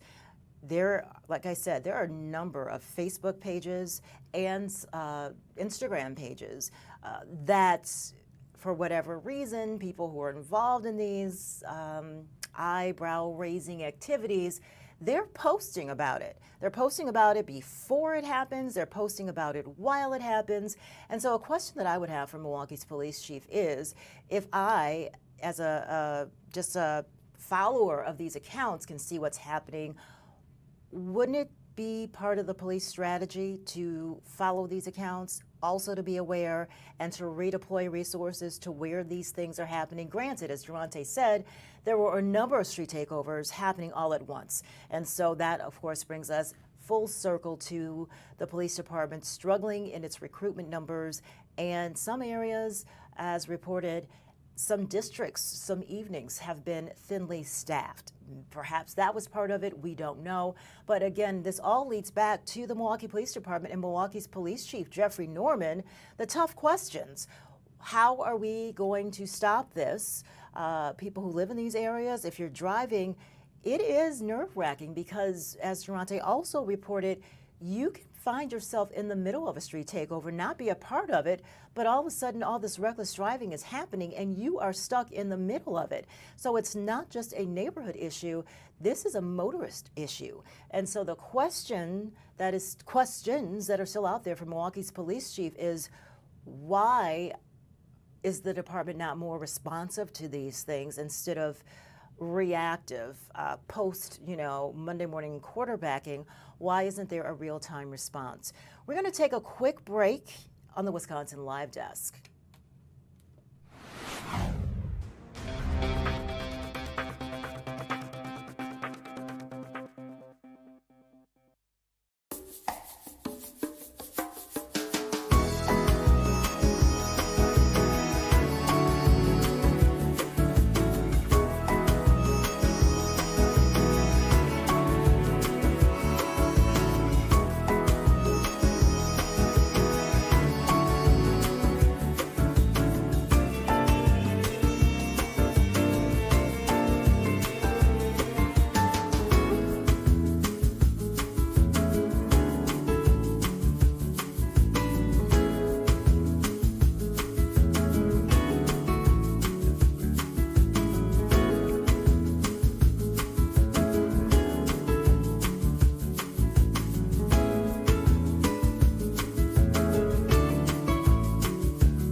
Live Desk. Your leadership believes will give us strategic advantage in the future. That is Huntsville, Alabama. We are way ahead in space, but this will ensure we stay leaps and bounds ahead because that's the most important domain. Whoever controls the skies will control the future of warfare. And Mr. President, today you're ensuring that happens. Thank you. Katie, would you like to say? Joining a news conference in progress, you see there President Donald Trump also along. He is joined by Defense Secretary Pete Hegseth, announcing a move of U.S. Space Command from Colorado to Alabama. Here's what's interesting, because everything, it seems, does lead back to politics. Colorado has been a swing state since 2008, but has gone blue. In 2024, Kamala Harris did claim Colorado in the 2024 election. Let's flip it over now to Alabama. That's a reliably red state. In fact, the Republican Party controls the governor's office as well as both chambers of the state legislature. So whether this is wrapped up in politics, we put it out there for you, but Space Command is moving from Colorado to Alabama. Let's listen in. And as Secretary has said, we're not behind in space, but we know where we're at, and we need to expound on that. Now, this move will save the taxpayers $480 million. It's not going to cost more. It's going to cut $480 million. We have the plans intact. It'll be behind a secure wall in Huntsville, Alabama, at Redstone Arsenal. We have 40,000 people there. We have the FBI there. We have missile defense there. We have NASA, Blue Origin, and SpaceX. It is the perfect place for Space Command. I would tell you today, and I've spoke with the President for the last 3 or 4 years about this. If I thought it needed to go somewhere else because I understand the security of our country, I'd be for that. But the best place for Space Command is Huntsville, Alabama, because what we have and what it means to this country is going to be so important. So thank you, Mr. President, for this, and we look forward to building a huge Space Command and having the Donald J. Trump Space Command Center in Huntsville, Alabama. Yeah. Absolutely. Hear, hear. JD, would you like to say something? Sure. Well, Mr. President, thank you. I'll be very brief here. I lobbied the president hard to put it in Ohio, but he said these people behind us, these Alabamas, are just too powerful and too persuasive. And so it's in Alabama, but as Tommy said, this is exactly the right place for Space Force and Space Command. I think Americans ought to appreciate it and ought to appreciate the fact that you can't win the battle of the future unless you control the skies. The cyber security, the communications, the entire infrastructure of the battle in the 21st century will be in space. So it was a visionary move in the first administration for the president to set up Space Force, and I think an equally visionary move to make sure that Space Force is right where it should be in Huntsville, Alabama. Thank you, sir. Thank you very much. Gentlemen, anybody want to say anything? Would you like to say? Mr. President, another promise made, another promise kept. You think about it, Redstone Arsenal is critical to national security. The president said when you were the 45th president, let's do what's right for national security. And today, that's exactly what we're doing. It's not because of this or that. It's because it's right for national security. You think of the 21 categories that were evaluated to determine what was best for national security. All indicators pointed back to Huntsville, Alabama, and Redstone Arsenal. We have the right people at the right place at the right time. Mr. President, on behalf of the people of the 5th Congressional District and all of Alabama, thank you for keeping your word. Absolutely. Thank you very much. Anybody? Let me just say, Mr. President, I want to say thank you. And thank you for doing this because it was the right thing to do.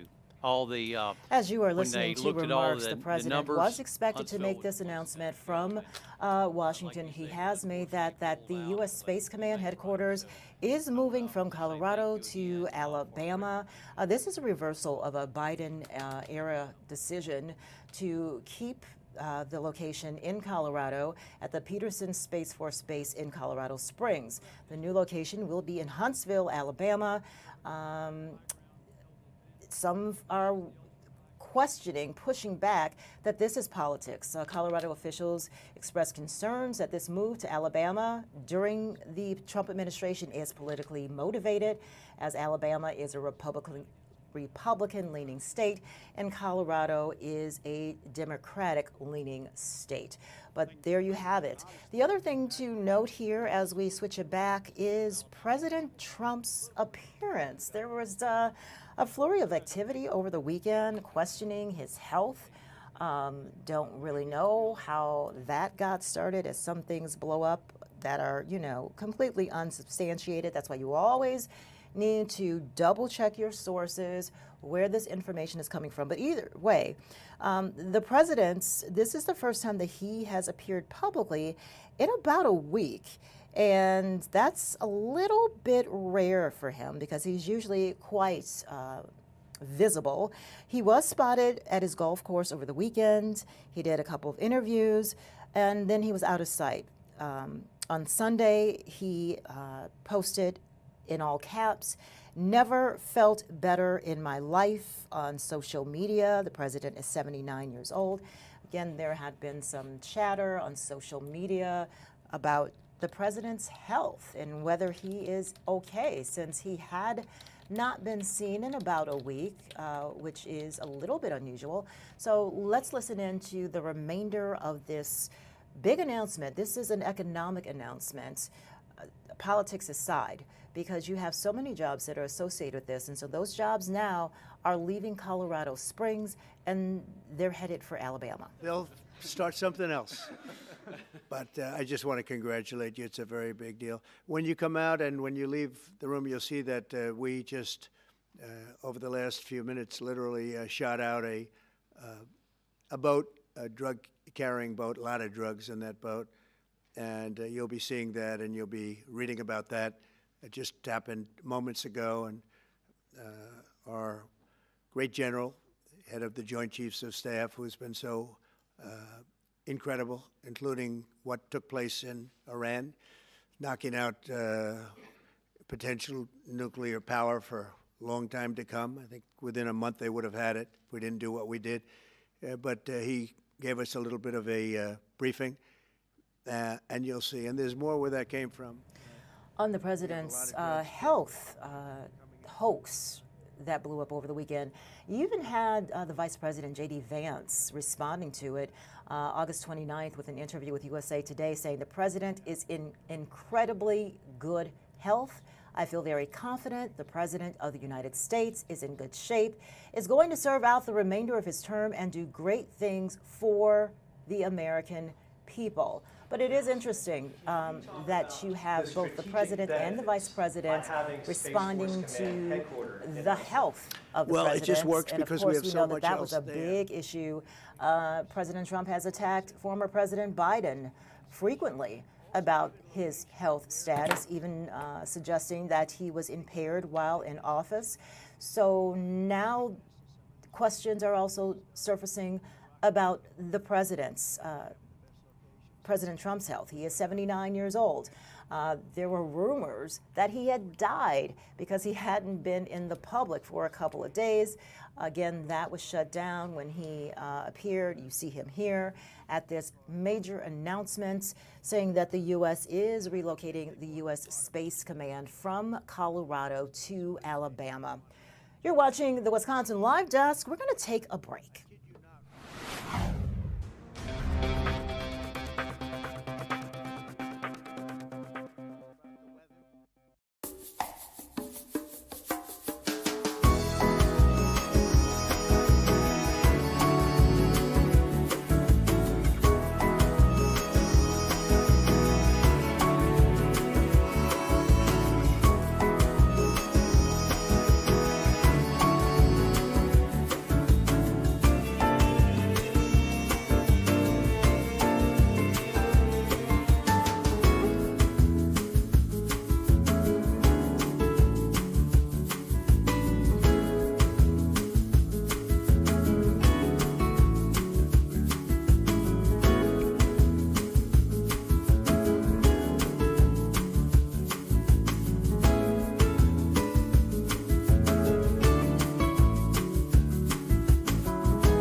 This is the Wisconsin Live Desk.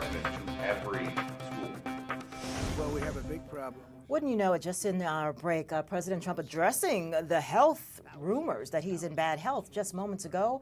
Let's listen in and see if that line of questioning continues.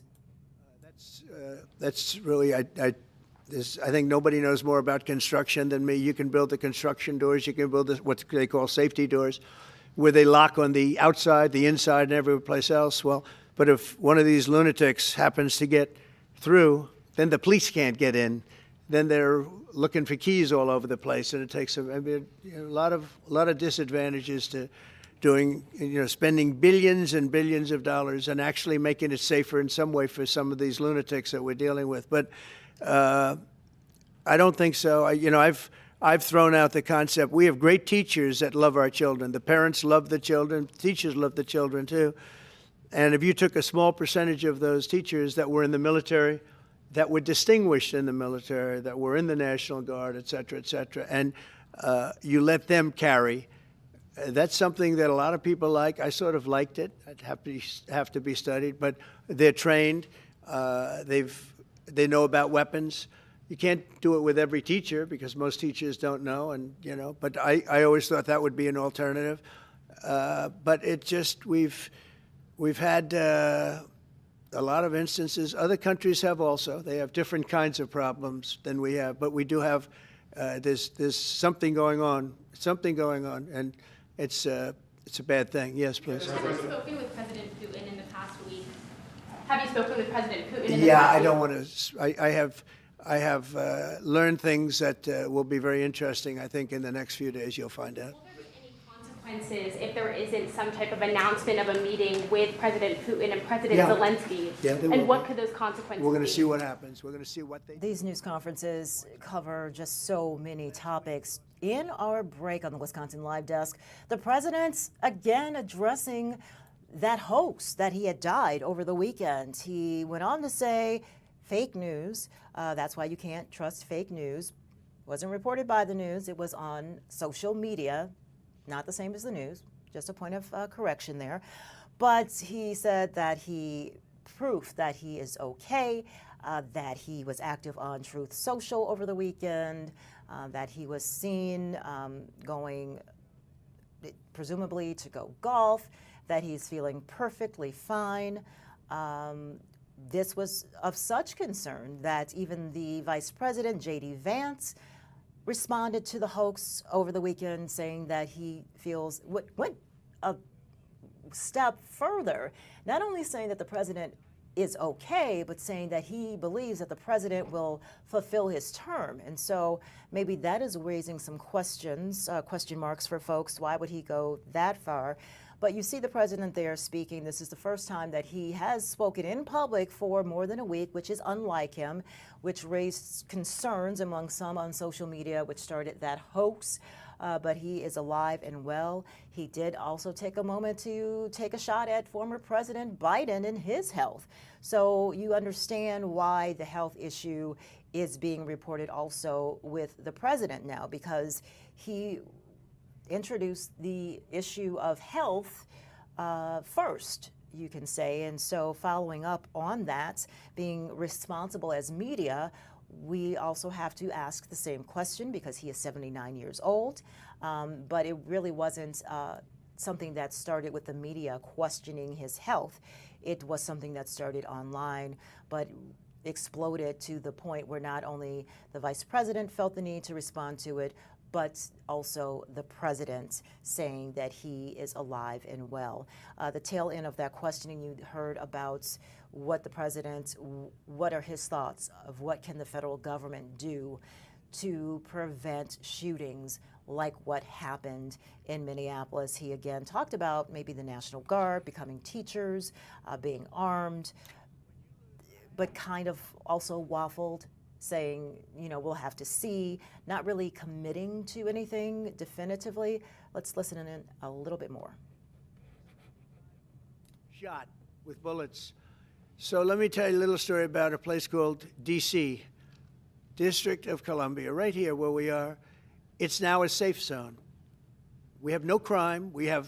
It's in such great shape. You can go and actually walk with your children, your wife, your husband. You can walk right down the middle of the street. You're not going to be shot, Peter.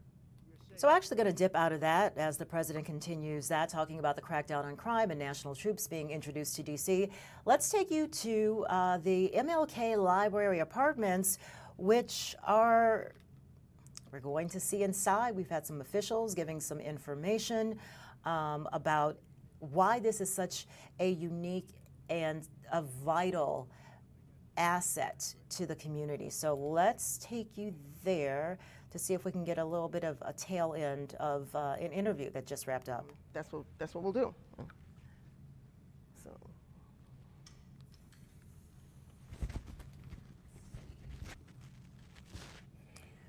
Okay, just to tell you a little bit about this space, which is right there on MLK and Locust. This has been 2 years in the making, 2 years of construction. The old MLK branch was torn down, and you've noticed it kind of rise before your eyes. This has been rebuilt, and it now includes apartments, and it will open on September 6th.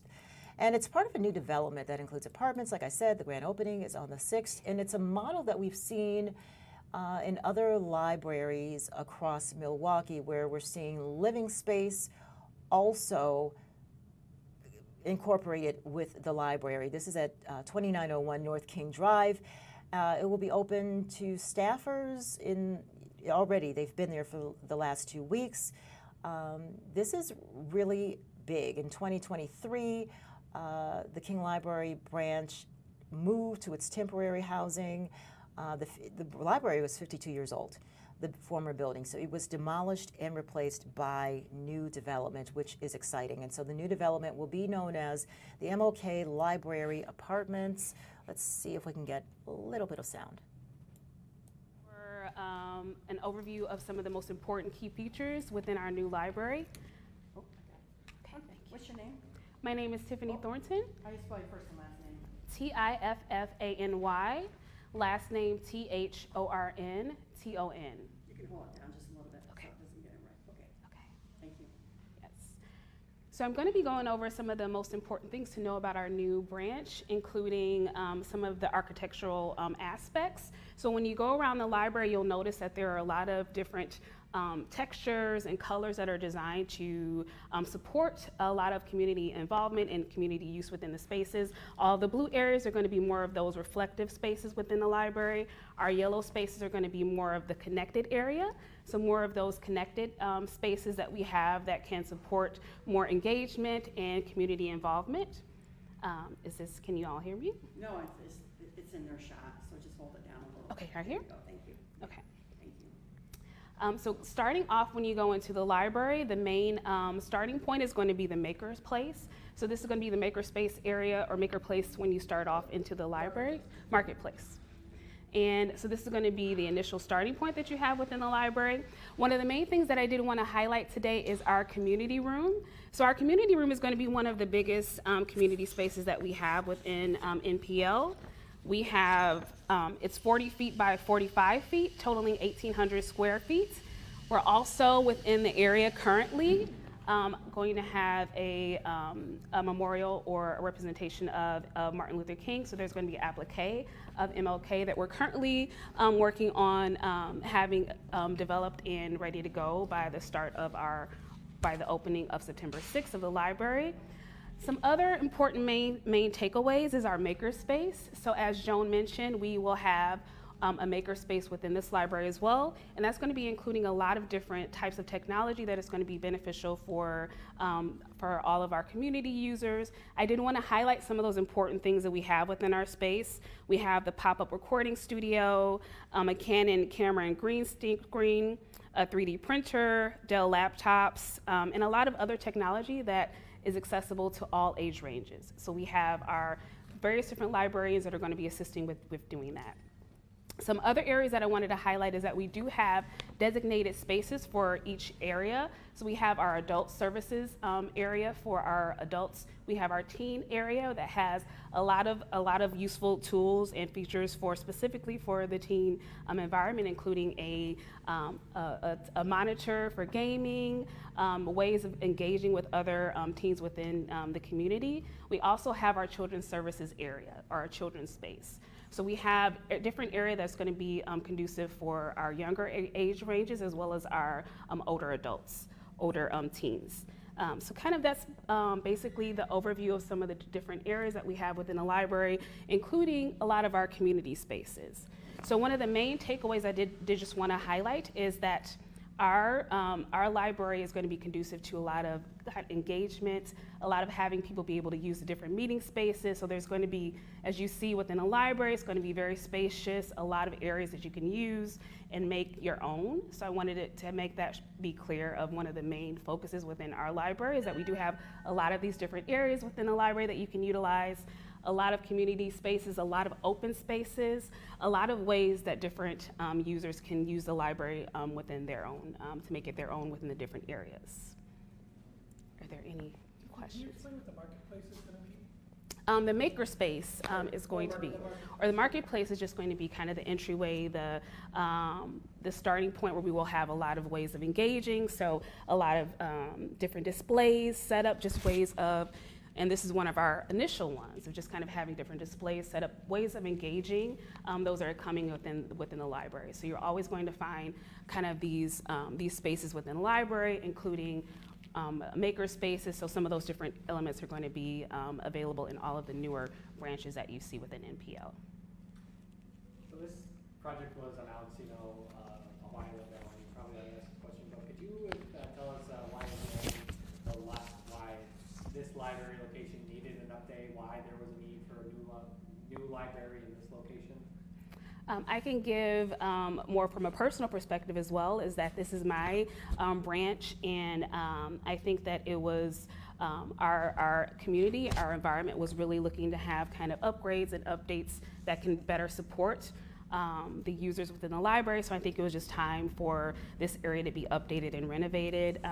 This is my branch that I went to as a child, so it's nice to be able to have updated resources for this community specifically. So for the Harambe community to have the best that they can with our updated library. So definitely time to have this space be updated and be able to support all of our community users that enjoy the library and that are excited for this. And I guess in your own words, could you just tell us how important of a role the library has in a community? Well, I'm biased, but I feel like the libraries as a whole are institutions within the community. So just with my experience with being in libraries, having access to all the various different resources for free that libraries provide for the community is priceless. So being able to have access to computers, being able to check out materials, being able to utilize resources that you may not have access to without your community library is just a priceless resource that we definitely need within all of our communities, but very happy that we have it within the Harambe community. What's sort of like the biggest or like the most important resource that this place has to offer that you feel the community should know about?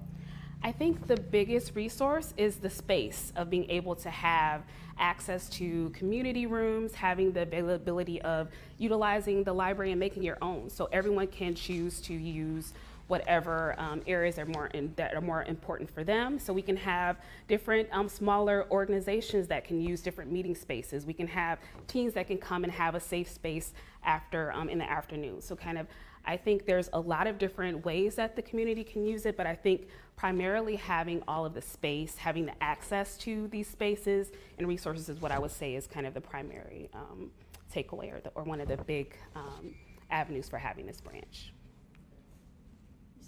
There's going to be a recording studio here? There is one here?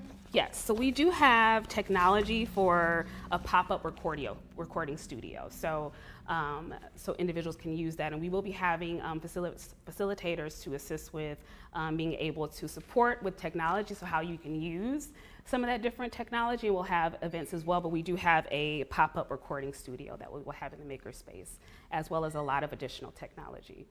Is this the only one going to be in the city?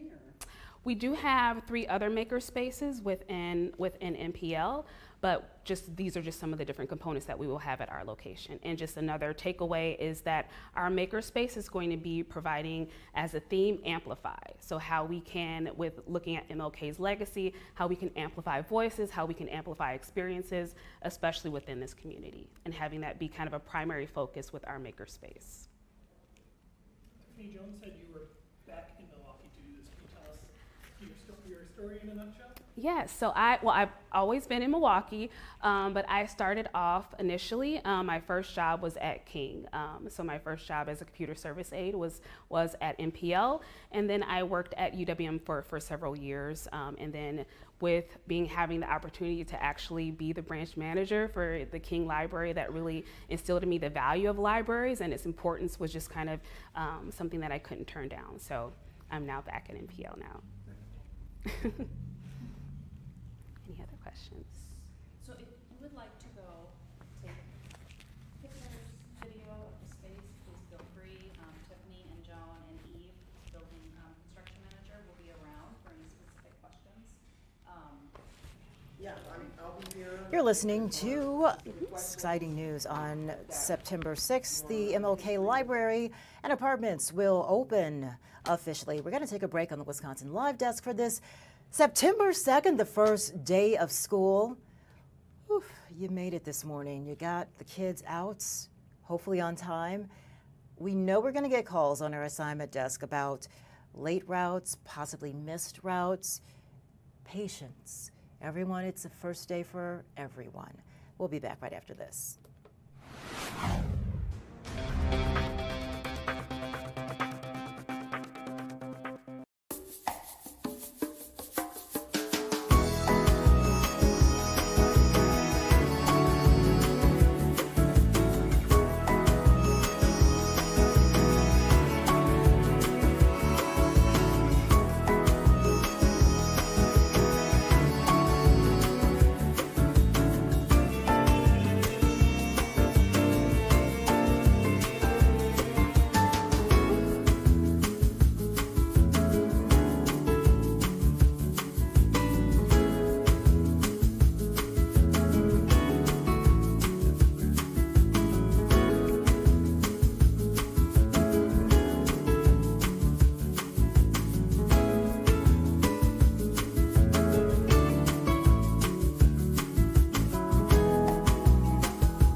This is the Wisconsin Live Desk. It is a Tuesday. We spoke a little bit about this. The first day of school for everyone. Some school districts started last week to get the kids, acclimated to being back to school. I think they get out earlier too, next year in the spring. But anyway, everyone is back in school for the first day of school. So this evening, as you head home, as you go to pick up your child, if you're just out and about picking up groceries, you will notice a crush of traffic that we've not had for a couple of months because it's been summer vacation, but there are going to be buses out there, just the usual warnings and asks. Don't trail. You know, when the school buses stop and those stop arms come out and the lights are flashing, it is illegal to pass a bus. That's first and foremost. But also, you just think about little ones that sometimes just rush out and they're not, really paying attention. They're just so excited to get home from their first day of school, on top of everything else, and they may cross in front of the bus. And so that's why those stop arms are out there. So please drive safely, drive defensively, and just watch out for all the kids who are going to be dropped off and hitting the streets as they, walk home and get dropped off from their buses. And then also that there are buses added to the flow. And you really do notice when school is in session, I think your drive times anywhere you're headed, probably about 5 minutes later, takes a little bit longer because those buses make, they drive a little slower, as they should. So that is my plea on behalf of all the bus drivers out there who have the incredibly important job of delivering our students to and from school. Now, after the first day, let's be honest, some kids are terrors, right? Okay.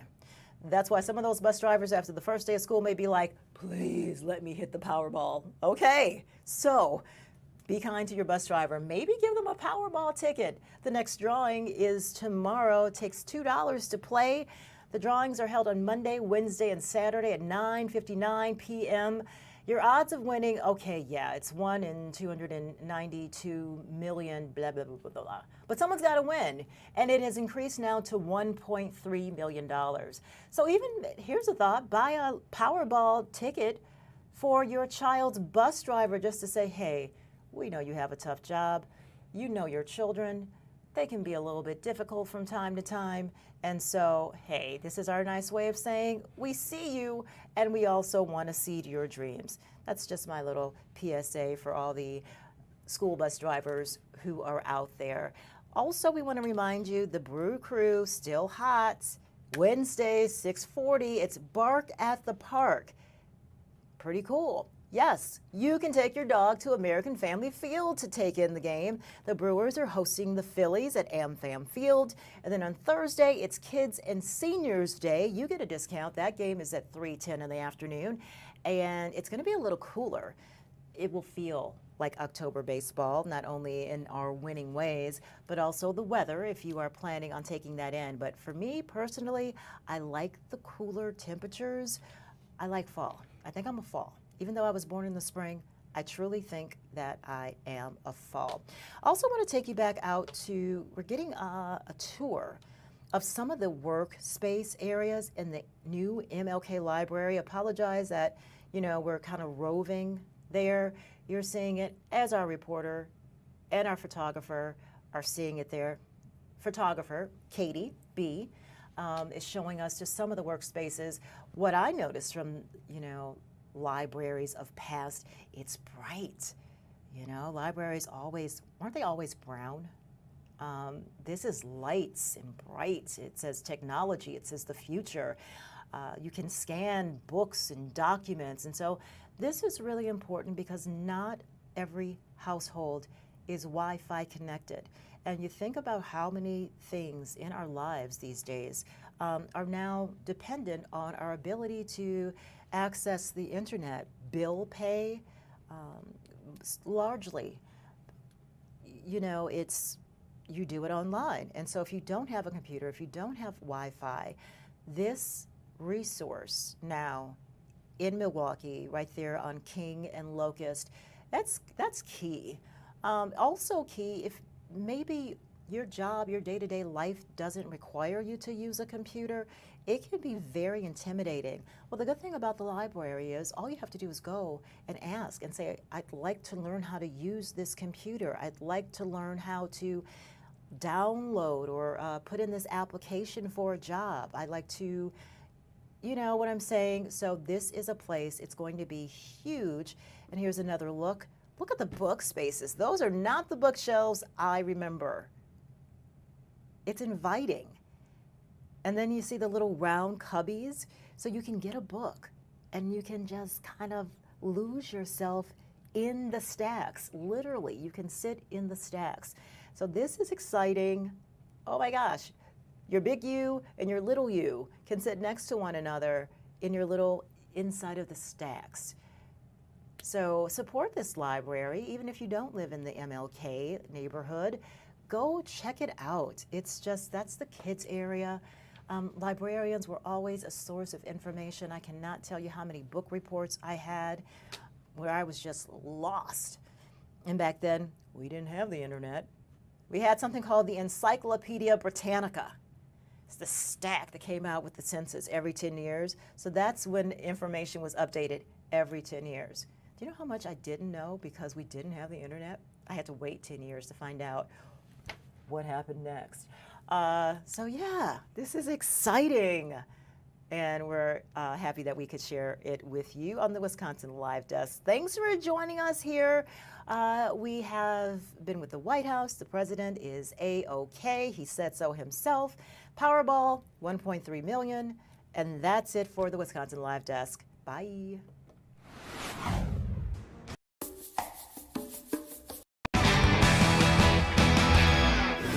Hey there, good evening. Thanks for spending time of your, part at least, of your holiday weekend with us. We're all laboring. Lily Zhao, Brandon Cruz, Tim Midborn. It's not laboring. We have so much good stuff to talk about in sports.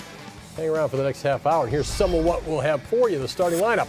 Parsons is a Packer. Who would have thought that the trade shaking up the NFL is pulled off by the Packers? And with him wearing number 1, that won't be the loneliest number. Who will reap the rewards with the newest acquisition? A seemingly oblivious Matt LaFleur makes us say what? The Brewers keep things going as another fill-in makes a significant contribution. It's a masterpiece evoking the Mona Lisa. And there ain't no mountain high enough for our latest high school hotshot. If you're going to be the best player, you have to find a way to lead. And I wouldn't say I'm the most vocal guy. I'm a guy that just wants to go out there and run through somebody's face and make some plays.